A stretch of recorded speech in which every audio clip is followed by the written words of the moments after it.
ಗುಡಿಬಂಡೆ ತಾಲೂಕು ಆಡಳಿತ ಹಾಗೂ ರಾಷ್ಟ್ರೀಯ ಹಬ್ಬಗಳ ಆಚರಣಾ ಸಮಿತಿ ವತಿಯಿಂದ ಇಂದು ಪಟ್ಟಣದ ತಾಲೂಕು ಕಚೇರಿ ಸಭಾಂಗಣದಲ್ಲಿ ಮಹಾಯೋಗಿ ಶ್ರೀ ವೇಮನ ಜಯಂತಿಯನ್ನ ಅತ್ಯಂತ ಅರ್ಥಪೂರ್ಣವಾಗಿ ಆಚರಿಸಲಾಯಿತು.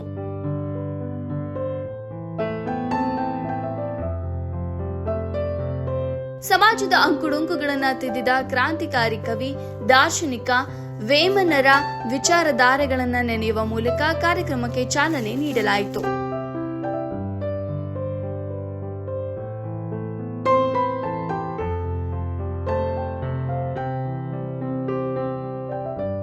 ನಂತರ ಮಾತನಾಡಿದ ಮುಖ್ಯ ಭಾಷಣಕಾರರಾದ ಪರಿಮಳ ಅವರು, ವೇಮನರು ಜನ್ಮತಃ ಯೋಗಿಯಾಗಿರಲಿಲ್ಲ.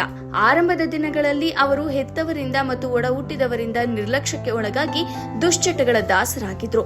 ಪರಸ್ತ್ರೀ ವ್ಯಾಮೋಹ ಮತ್ತು ಭೋಗದ ಬೆನ್ನತ್ತಿದ ವೇಮನರು ತಮ್ಮ ಮನೆಯ ಸಂಪತ್ತನ್ನೆಲ್ಲ ನಾಶಪಡಿಸಿದ್ರು.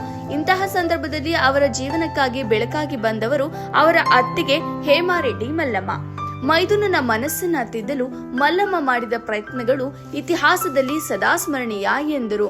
ವರದಿ ಮೊಹಮ್ಮದ್ ನಾಸೇರ್, ಗುಡಿಬಂಡೆ.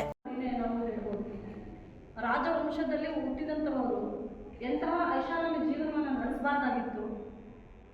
ಯಾಕೆ ಈ ತರ ನಿಡಾರಂಭರಾಗಿ ವಿವಸ್ತ್ರರಾಗಿ ಒಬ್ಬ ಹುಚ್ಚರ ರೀತಿ ಮರದ ಕೆಳಗೆ ಕೂತವರ ಚಿತ್ರವನ್ನ ಕೊಟ್ಟಿದ್ದಾರೆ ಅಂತಂದ್ರೆ, ಇವರು ಸಹ ರಾಜ ವೈಭೋಗಗಳಲ್ಲಿ ತುಂಬಿ ತುಳುಕಿ ತೇಲಾಡದಂತಹ ಮಹಾನುಭಾವರೇ.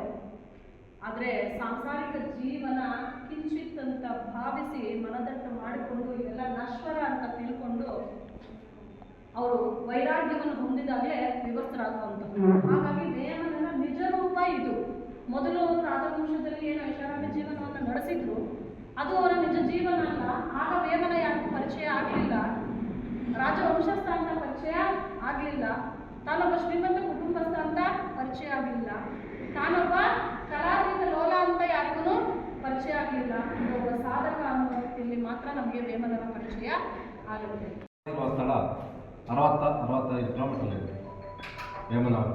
ಹಾಗಾಗಿ ಈ ಪ್ರದೇಶದಲ್ಲಿ ವೇಮನ ಅವರು ಅವರ ನಂತರದ ಜ್ಞಾನಿಗಳೇನಿದ್ರು ಅಂದರೆ ನಮ್ಮ ಹಿರಿಯರು ಇಲ್ಲೆಲ್ಲ ಅವರಿಂದ ಪ್ರೇರೇಪಿತರಾದವರೇ ಈ ಪ್ರದೇಶದಲ್ಲಿ, ಅಂದರೆ ವಿಶೇಷವಾಗಿ ಕೋಲಾರ ಚಿಕ್ಕಬಳ್ಳಾಪುರ ಜಿಲ್ಲೆಯಲ್ಲಿ. ಹಾಗಾಗಿ ಅವರ ನಂತರ ಬಂದಂಥ ವೀರಬ್ರಹ್ಮೇಂದ್ರ ಸ್ವಾಮಿಯವರಿರ್ಬೋದು, ಇತ್ತೀಚಿನ ನಮ್ಮ ಸತ್ಯಸಾಯಿ ಅವರಿರ್ಬೋದು, ಹಾಗೆ ಮಹಾತತ್ವಜ್ಞಾನಿ ಜಿದ್ದು ಕೃಷ್ಣಮೂರ್ತಿ ಅವರಿರ್ಬೋದು, ವೇಮನವರ ಶತಕಗಳಿಂದ ಪ್ರೇರೇಪಿತರಾದವರೇ. ಹಾಗಾಗಿ ಅವರ ಶತಕಗಳು, ವೇಮನವರ ಶತಕಗಳು ಎಷ್ಟು ಪ್ರಸ್ತುತವಾಗಿದೆ ಅಂತಂದರೆ ಸಾಕಷ್ಟು ಎಲ್ಲ ಶತಕಗಳೂ ಟ್ರಾನ್ಸ್ಲೇಟ್ ಆಗಿದೆ. ನಾವು ಓದಬೇಕಷ್ಟೇ. ವೇಮನವರ ಶತಕಗಳು ಓದರೆ ಗೊತ್ತಾಗುತ್ತೆ.